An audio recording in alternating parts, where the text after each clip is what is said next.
Listen, here's the uncomfortable truth nobody wants to admit: most bug-out bags don't fail on day 3, or day 7, or when the world is already in ashes. They fail in the first 24 hours, right when you need them the most. And the scary part is, people don't even realize it. They're walking out the door feeling invincible, strapped with a 40-pound, tactical masterpiece, not knowing that half the gear inside is about to betray them faster than the disaster itself. Because a bug-out bag isn't a fashion statement, it's physics, biology, psychology, and pure human reality smashing together at the worst possible moment. The first failure always hits before you even reach the end of your street. Wait. Everyone wants to be the hero carrying the entire wilderness on their back. They load axes, full steel multi-tools, gigantic survival knives, 5 days of canned food, basically a medieval siege kit.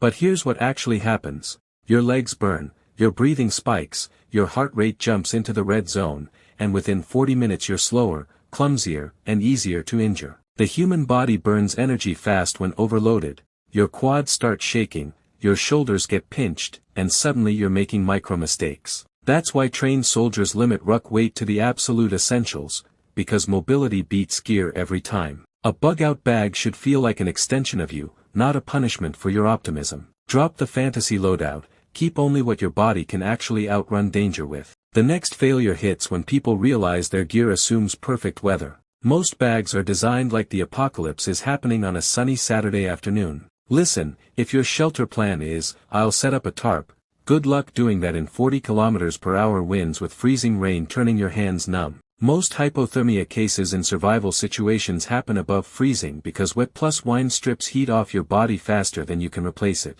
That's why the smartest survivalists pack redundant moisture barriers and heat sources, a compact poncho that actually fits over your pack, a small insulated layer vacuum packed tight, and fire starting systems that work when everything is soaked. Fire is not warmth, it's time. It buys your body minutes to recover its core temperature before exhaustion kicks in and reasoning shuts down. Skip that, and your bug-out bag just became a coffin with zippers. Then comes the third failure: water. Everyone packs the idea of water, not the reality of it. They throw in a metal bottle, maybe a filter, and assume nature will provide. But in the first 24 hours of a real evacuation, water sources aren't bucolic forest streams, they're broken pipes, contaminated puddles, runoff full of microorganisms you definitely don't want as roommates. A filter alone doesn't protect you from viruses, purification tablets alone don't remove chemicals, boiling alone is useless if you can't burn the fuel long enough. Real water security is layered: carry 1 liter on you,